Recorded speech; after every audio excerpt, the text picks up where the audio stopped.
Welcome to I dream. నేను Udayasri. Present మనతో పాటు స్టూడియోలో అడ్వకేట్ నాగేశ్వరరావు పూజారి గారు ఉన్నారు. మాట్లాడదాం. హలో అండి. ఈ ఆన్లైన్ గేమ్స్లో చదువుకున్నోళ్ళు చదువుకోనోళ్ళు అందరూ మోసపోతూ ఉన్నారు. లక్షల్లో కోట్లల్లో. అసలు వీళ్ళు ఎలా మోసపోతూ ఉన్నారు? మీ దగ్గరికి ఎన్నో కేసులు వచ్చి ఉంటాయి కదా, వీళ్ళని ఎలా ఎలా ఫూల్ అయిపోతూ ఉన్నారు? ఆ తర్వాత వీళ్ళు మోసపోయి ఆ అప్పు అక్కడ ఇక్కడ ఫ్రెండ్స్ దగ్గర అడిగి, రిలేటివ్స్ దగ్గర అడిగి, అవి తీర్చలేక వాళ్ళ పేరెంట్స్ కనీసం ఆ డబ్బులు ఎట్లా కట్టాలో, పాపం పిల్లలకి ఏమైపోతుందో, చచ్చిపోతారేమో అని వాళ్ళు అటు ఇటు అప్పులు చేసి ఇబ్బందులు, వాళ్ళ ఇంటిని మొత్తం సర్వనాశనం చేస్తూ ఉన్నారు. వీళ్ళు ఎలా మోసపోతూ ఉన్నారు? వాళ్ళకి ఏంటి ఏమన్నా అంటే ఇలాంటి పరిస్థితిలో ఉన్న వాళ్ళకి కోర్టు ఏమైనా రక్షణ కల్పించగలదా? ఫస్ట్ ఆఫ్ ఆల్ ఏంటంటే మనకు ఆన్లైన్కి సంబంధించి ఆన్లైన్ బెట్టింగ్ ఒకటి ఉంటుంది, ఆన్లైన్ గేమ్స్ ఒకటి ఉంటాయి. ఓకే, ఆన్లైన్ బెట్టింగ్ అయినా ఆన్లైన్ గేమ్స్ అయినా కూడా ఎవరు పైసలు సంపాదించలేరు. ఫస్ట్ అసంభవం దాంట్లో.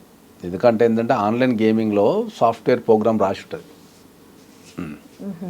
అది డిఫాల్ట్గా డిజైన్ చేయబడి ఉంటుంది. నువ్వు ఆడిన కొత్తలో వాళ్ళు డబ్బులు ఇస్తారు. ఆడిన కొత్తలో అది ఐడెంటిఫై చేస్తుంది. ఎవరైనా కొత్తగా ఆడుతుంటే ఆయన కొత్తగా ఆడుతున్నాడు, ఆ యూజర్ ఐడి, ఆ ఈమెయిల్ ఐడి, ఇతర విషయాలతో ఐడెంటిఫై చేసి ఆ కొత్తగా ఆడే వ్యక్తులని ఎంకరేజ్ చేస్తారు. సాఫ్ట్వేర్ ఎంకరేజ్ చేసి వాళ్ళకి స్టార్టింగ్లో పైసలు వచ్చేటట్టు చేస్తాయి. ఆన్లైన్ బెట్టింగ్ అయినా ఆన్లైన్ మనకు గేమ్స్ ఏవైనా కూడా. సో వీడిని ఫస్ట్ ఏం చేస్తాయంటే అవి అడిక్ట్ చేస్తాయి. అంటే వీడు ఆ ఆన్లైన్ గేమ్స్ కానీ లేకపోతే ఆ బెట్టింగ్ కానీ ఆడకుండా లేని పరిస్థితి తెచ్చేస్తాయి. ఇక అవి ఒక్కసారి అవి రూఢి చేసుకుంటాయి. రైట్, వీడిగా రోజు ఆడుతున్నాడు, దానికి ఒక ప్యాటర్న్ ఉంటుంది కదా, అలా ఎంతసేపు ఆడుతున్నాం, ఏం గేమ్ ఆడుతున్నాం, ఏ లెవెల్లో ఆడుతున్నాం అనేది కంప్యూటర్ రీడ్ చేసేసుకుంటుంది. ఇప్పుడు మనకు మనం మనిషి ఎట్లయితే మనం ఆలోచిస్తామో కంప్యూటర్ అట్నే ఆలోచించి వాని ప్యాటర్న్ అర్థం చేసుకొని వాని ప్యాటర్న్లో పోయి వానికి అలవాటు చేసేస్తుంది. ఫస్ట్ చేసేసిన తర్వాత ఇక వాడు ఒక్కసారి అలవాటు అయిన రూఢి అయిన తర్వాత నెక్స్ట్ ఇక వాని మీద దాడి చేయడం స్టార్ట్ చేస్తుంది. ఇక అప్పటి నుంచి పైసలు ఆడటం స్టార్ట్ చేస్తుంది. ఇక లాగుతూనే ఉంటుంది, ఇక లాగుతూనే ఉంటుంది. వీడు అబ్బా ఎగరాకపోతా అని అందులో పెడుతూనే ఉంటాడు. సో ఆన్లైన్ బెట్టింగ్ కానీ లేకపోతే ఆన్లైన్లో మన గేమ్స్ కానీ ఎవ్వరు కూడా వాటిని నమ్మద్దు అనేది అయితే ఖచ్చితంగా చెప్తాం మనం. ఓకే, నమ్మటం కానీ వాటి మీద పైసలు సంపాదిస్తా అనుకోవడం కానీ అయితే 100% తప్పు. అసలు ఆన్లైన్ గేమ్స్ పైన డబ్బులు సంపాదించిన వాళ్ళు ఉన్నారా? జనరల్గా ఆన్లైన్ గేమ్స్ పై డబ్బులు సంపాదించిన ఎవరు లేరు, ఎవ్వరు లేరు. ఆడుతున్నారు అందరు. మరి ఇప్పుడు నీకు సిగరెట్ తాగితే ఆరోగ్యం ఖరాబ్ అవుతుందని పెట్ట పైన సగం రాసి ఉంటుంది. ఆగుతున్నాడా? అట్లనే నీకు మంద అయితే ఆరోగ్యం ఖరాబ్ అవుతుందని నీకు సీసా మీద ఎవరు రాసి ఉంటుంది. ఎవడన్నా ఆగుతున్నాడా? ఆగడు. దాన్నే కంట్రోలింగ్ వ్యవస్థ అంటారు. ఓహో, ఇది తాగితే ఇది ఆడితే జీవితం ఖరాబ్ అవుతుంది, ఇది ఆడొద్దు అని చెప్పుకోవడానే కంట్రోలింగ్ వ్యవస్థ. ఆ విల్ పవర్ మనుచుకుంటే వాడు సక్సెస్ అవుతాడు. దానికి బానిస అయిపోయిన ఆ కంట్రోల్ని తప్పిన వాడు ఫెయిల్యూర్ అవుతాడు. సో ఈ ఆన్లైన్ గేమ్స్ వల్ల కానీ ఆన్లైన్ బెట్టింగ్ వల్ల కానీ లేకపోతే ఏ రకమైన ఆన్లైన్ ట్రాన్సాక్షన్ వల్ల మీరు ఫైనాన్షియల్ లాస్ అయినా కూడా మళ్ళీ జీవితాన్ని పునర్నిర్మించుకోవడానికి ట్రై చేయండి తప్ప మీరు ఎటువంటి అగత్యాలకు పాల్పడద్దని చెప్తాను నేను. ఎందుకంటే మనకు ఒకసారి ఏదన్నా మనకు మిస్టేక్ జరిగినప్పుడు దాని నుంచి మనం ఎట్లా బయటపడాలి, దాన్ని ఎట్లా నిర్మించుకోవాలని నేర్చుకుంటే నెక్స్ట్ టైం ఆ మిస్టేక్ చేయకుండా ఉంటాం. ఆ పెయిన్ అనుభవించాలి మనం. కొద్దిగా లాస్ అయినప్పుడు ఆ పెయిన్ అనుభవిస్తే నెక్స్ట్ టైము వాటి సైడ్ పోకుండా ఉంటాం. ఈ మధ్యకాలంలో ఏంటంటే చాలామంది యువకులు ఏంటంటే ఆ గేమ్స్ ఆడి లేకపోతే ఆన్లైన్లో బెట్టింగ్లు ఆడి ఇప్పుడు మనకు ఆన్లైన్ బెట్టింగ్ అనేది నిషేధించాలి కాబట్టి ఇప్పుడు డైరెక్ట్ ఆడతారు ఎవరు. కానీ చాలామంది పిల్లలు బానిస అయిపోయి వాళ్ళ తల్లిదండ్రులు వాళ్ళ అప్పులన్నీ తీరుస్తున్నారు. మా దగ్గర చాలామంది వస్తారు, సార్ మా పిల్లగాడు ఇట్లా ఆడి ఒక 2 లక్షలు పోగొట్టుకున్నాడు సార్, 3 లక్షలు పోగొట్టుకున్నాడు సార్ అనేది చూస్తుంటారు.